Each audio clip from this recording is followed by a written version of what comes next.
অনেক সুন্দর হয়েছে। বাংলা সিনেমা দেখে কাঁদতে কাঁদতে বের হচ্ছে। সবার অভিনয় ভালো লাগছে। পাখিটার জন্য খুবই কষ্ট লাগছে। সিয়াম ভালো ছিল। তামিল নায়কের একটু ইয়া পাইলাম, ফ্লেভার পাইলাম, কিন্তু আমার গল্প ভালো লাগেনি। সবাই খুব ভালো, অনেক ভালো আনএক্সপেক্টেড।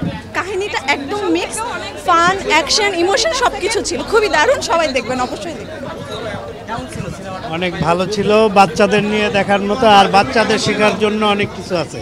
ওয়াও, মানে I can explain how beautiful it is. Excellent.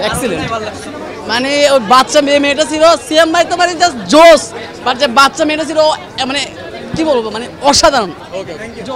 আমিও একজন ফিল্মের স্টুডেন্ট, তো এই যে ফিল্মের স্টুডেন্ট আমার কাছে মনে হয় যে জঙ্গলির যে ফার্স্ট পার্টটা ছিল, ফার্স্ট পার্টটার থেকে সেকেন্ড পার্টটাই আসলে ফিল্ম হিসেবে কাউন্টেবল। ফার্স্ট পার্টটা আমার কাছে মনে হচ্ছে শুধু অ্যাড করা হয়েছে। হ্যাঁ, খুব সুন্দর হয়েছে। আমি পুরোটা খনি কান্না করছি। সুন্দর গল্প, মানে অনেকদিন পরে গল্প দেখলাম একটা। কাহিনীটা খুব সুন্দর। সবার অভিনয় ভালো লাগছে। পাখিটার জন্য খুবই কষ্ট লাগছে। ভালো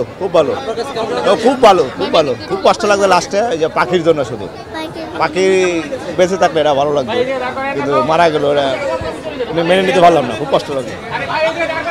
অনেক সুন্দর হয়েছে। বাংলা সিনেমা দেখে কাঁদতে কাঁদতে বের হচ্ছে। এটা আসলে কল্পনা বাইরে ছিল। জঙ্গলি কাঁদতে কাঁদতে বের হয়েছেন? হ্যাঁ, আমার মেয়েও অনেক পছন্দ করেছে। বিশেষ করে শিশু শিল্পী ছিল নৈরিতা, সে অসম্ভব সুন্দর করেছে। অনেক কিছু আসলে এত বেশি আবেগপ্রবণ হয়ে গেছে, এর বেশি আর বলতে পারছি না। তবে অনেক সুন্দর ছবি, অনেক সুন্দর। বাবা বলো। অনেক বেশি সুন্দর হয়েছে, আমার খুবই বেশি ভালো লেগেছে। খুব ভালো ছিল, অভিনয় ইমোশনাল ছিল। সিয়ামের এবং বাচ্চা মেয়েটা খুব ভালো অভিনয় করেছে, অসাধারণ। 8-9 দেওয়া যায়, বিকজ এখানে গ্রেডটা ভালো ছিল।